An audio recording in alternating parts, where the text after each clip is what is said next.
Good afternoon, my name is Sabrina Hebeler and I am the Chief of Staff for Michigan State University Infrastructure Planning and Facilities. In my role, I have the opportunity to oversee strategic planning and activity, organizational change and communication, and I also maintain a role of liaison between our Vice President Dan Bowman and the rest of the organization. Many of you, I recognize your faces in the room. I've seen you at conferences over the past couple of years. You've heard bits and pieces of our journey. But I'm really excited to talk to you today about one of the things that's most critical to the success of any organization, and one of the things that we will all experience as careers being in leadership, and that is the building of excellent executive teams. I was trying to laser my own presentation up here. So before we get started, though, I think it's really important to give some context about who we are. So IPF is responsible for the planning, building, maintaining, energizing, and beautifying the physical environment at Michigan State University. When a student, faculty, staff, or community member comes onto our campus, they are directly impacted by the work that we do. We employ approximately 1,300 staff members that is made up of full-time, part-time, on-call, and students. And we have been on an intense continuous improvement journey for the last 4 years. And we have gone on that journey in partnership with Janet and Studer Education. We have tackled things such as employee engagement, developing our strategy and our organizational scorecard system. We have focused on building up and building out our executive leadership team and teaching them tools and tactics and best practices like leader rounding. And we have also begun to tackle, more formally, an application for the Baldrige Performance Excellence Award at the state level. We are also working on the finalization of our leadership development practices. We exist on Michigan State's campus because we believe in stewardship, service excellence, and innovation. We do that and we commit to that every day by saying that we are the highest performing and we strive to be the highest performing leading edge facilities organization in the nation. And we just happen to be in the business of delivering services and facilities that help our Spartans change the world.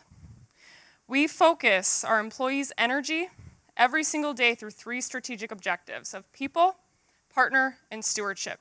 Helping our people or our employees be the best that they can be, helping our partners or our campus customers achieve success and be the best that they can be, and by stewarding our resources of people, time, and money to the best of our ability for the long-term success of Michigan State University. I am able to be on this stage today to talk to you because about 5 years ago, our organization took on the endeavor of complete organizational change. And that started off with a shift in the leader at the very top. We went from having an employee who had been there for 40 years with a very hierarchical model of leadership in which all of the decisions went all the way to the top and then went all the way back down to be implemented. And we shifted that. I hear some of you giggling, like you've experienced that before. We shifted that to a leader with a more modernized vision for a matrix organization, in which we now have a set of executive leaders, 8 of them, and a set of business leaders, around 40 of them, who are encouraged to work collaboratively across the organization to make the best decision possible. When we went through this shift, this really caused us to look internally and do some reflection, and really figure out where our strengths and opportunities were.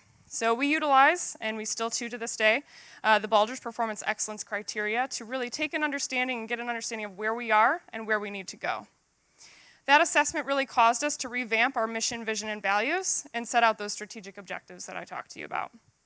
From there, we really began to formalize the strategic cadence of activity, the steps that we take every single year to ensure that we are going to meet our goals. And what that taught us is that we did not know what employee engagement was. So that was our big challenge. How do we understand employee engagement? Well, at this time, currently, and I'm looking for Julie because she is tabulating our results, we are in the 4th survey year for our organization in which we are collecting information from our employees, and then we will begin to have conversations with them. But the first 2 years were extremely telling for us.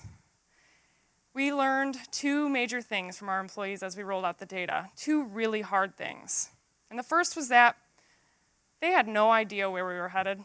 They didn't know what we were doing, why we were doing it, and how we were going to get there. And the second major thing is that they did not trust our executive leaders to get us wherever they decided we were going to go. So, 2 major things, 2 major important lessons. And so what did we realize from that information? Well, became incredibly clear to us that we were headed in a different direction than we had ever thought of going. And in fact, that the gap between where we thought we were and where we were going was so much bigger than we had thought. And if we were going to even come close to being successful, we were going to absolutely have to have executive leaders, excellent executive leaders, and an excellent executive leadership team. And so we began to think about, what does that look like for us? So for us, if we were to say, we want this team to show up better and do the right thing, they would be doing things like being aligned in the understanding and sharing that organizational direction, understanding that it's not an organization of one leader, it's an organization of many. That they would be committed and they would own the continuous improvement mindset, right? That this was not something that was on anybody else, but it was on them, on a personal level, to be better each and every day for themselves, and also to drive our flywheel and build that momentum in the organization as a whole. We would also want them to demonstrate leadership behaviors that put transparency and trust at the forefront of every single conversation, that our employees come first, and that they would be responsible and held accountable as more than just a representative of their business unit. So yes, you may be the director of our power plant, but you're first and foremost a leader of IPF. And that's on you, that's all of our team, and they're responsible for the success of the entire organization. So, knowing where we wanted to go, right? We've spent the last 3 years really in our rebuilding years, so it's a little long for a football team, so we're a little bit behind. Our football team's not doing so hot either, so we're comparing. We're not sure who's winning this race. So we took some key actions though, and the first was really to assess our current state. So looking at our leadership team, who's on board? Who's not on board? Who is demonstrating the things that we want them to, and how can we elevate that, and who's not? And how do we bridge that gap? We also really have to recognize our locus of control, right? So as much as we'd like to think so, we cannot force people to change, right? We definitely can't force leaders to change or buy into things. And so it was really focusing our efforts on building out the environment, the systems, the structures, and the tools, and continuing to ask them to engage and participate in that. In fact, three years ago, I was thinking about this earlier. I've been in this role for about 1.5 years, and before I was in a role with a little bit of a different influence. And I remember asking Janet, what are we going to do if we never get these people around this table to do the things that we want them to? And she said something really profound to me. And in the time, I don't think I necessarily believed you, not because I don't love you to death, but because it didn't make sense at the time. But she said, we continue to build the environment and we continue to build out the systems and the structures, and the right leaders will choose to participate. So sometimes you have to build the bus to be inviting enough for the right leadership to join you. And so we did that. We continued to try and build the bus for the right leadership to join. We continued our commitment to listening and engagement, talking to our employees, asking our leaders to formally lead around to make sure that they were showing up to that challenge. And most importantly, we utilized unexpected opportunities. So between 2017 and 2018, we turned over approximately 70% of our executive leadership team for two major reasons. One half of the team, the change was too hard. They were towards the end of their career, they couldn't make the turn, so they chose to opt out. The other half, the change wasn't moving fast enough. They had been at the front of that boat rowing as hard as they could, and they just couldn't stick around to see how it ended. So they opted out as well. Regardless, we took the opportunity for attrition and used that as a positive. How can we get the right leaders on the bus in the right seats? And how do we hire a leader for our future organization rather than what we've always done? And the first thing, and the most significant thing that I think we did is we shook up the hiring process. We totally changed the way we went through it to make sure that we were hiring for the future and not for the past organization. We put leadership at the forefront of these interviews, of every step that we took, because even though, and I'm speaking from a facilities perspective, even though technical knowledge is important, it was not going to get us where we needed to go. We had to have leaders that understood our vision, understood our why, aligned to that why, believed it, and drove it back home. So, IPF is now a leader in several areas across campus. And I can say that having turned over in the last 2 years, having hired 5 new executive leaders and adding that to 3 existing ones, that has been the most significant thing that we could have done or experienced in order to make the changes that we have needed to make. So, it hasn't come without a lot of hardships or lessons though, right? So with every journey, there's a set of lessons. And those that have heard me speak before, I love to share these lessons so that you don't have to go through the same thing. So what we know to be true today: 1, having a new set of executives requires just as much work, if not more, than your current situation. It is not a silver bullet. I would like to say that it is, but it's not. You will spend time with every new leader, helping them understand the culture, the history, how we got to where we are today, and where we're going. And if their new role is different, which in many cases ours was, it was a new role or it was positioned differently, we have to figure that out along the way too. And you have to do that while balancing the needs of the existing employees who have been along for the ride the entire time. So how do we keep everyone engaged in a way that is productive and provides and produces the best outcome? As with any change, I think I could include this in any presentation. It takes way more time than we want it to. So we have to learn patience, and we have to be accepting that each new day we just choose to do the right thing and keep going. Number 3, this is important.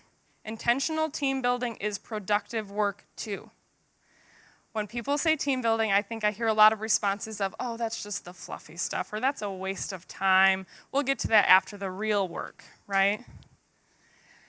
Think about it this way. If we spend time with our teams with actions and activities that help them build more trust and understanding in each other, they will come to decisions quicker, they will move things along faster, and they will do it with less conflict. Executive leaders are humans too. They need connection to be engaged in what we're asking them to do. Number 4, be prepared for conflict. Inside the leadership team and outside of the leadership team. So when you hire new leaders and when you're combining that and asking people to show up differently, everyone's going to have a different vision. And these are strong individuals. They know how to do their job in most cases, right? And so you end up with competing visions, all trying to align to one direction. So be prepared to facilitate conversations with executive leaders about how we can manage that and include their vision into the overarching one. And number 5, expectations and accountability have never been more important. Expectations and accountability are the number 1 and 2 ingredients in enabling a team to achieve a shared vision. It's really easy to think, and I just kind of said this, right? Strong people show up with great skills, right? It's easy to think that they know how to do their job. One of the biggest stumbling blocks that we ran into is we did not develop leader expectations from the front end, and we should have, right? It's not beneath us. People need to know how to show up in their role. It's really important, especially with new roles. And it's not just important for them and their success, it's important for the understanding from their staff. Everyone has a perception of what this person should be doing and how they should be doing it. So it's really critical as executives to lay out performance and behavior-wise how we expect them to do their job each and every day. So, as I wrap up my time with you today, one of the things I do want to note is we aren't perfect. We're still on our journey of building out our excellent executive team. Every day is a new challenge, but we've seen a lot of success. And so if you're really committed to this idea of continuous improvement and organizational excellence, get the right people on the bus in the right seat.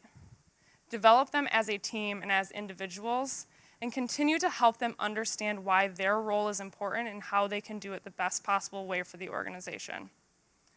So in my last 40 seconds, I'm open to any questions, but also I want to thank you for sharing a little time with me today, and I'm happy to meet with you at any point in time if you have any questions. Thank you.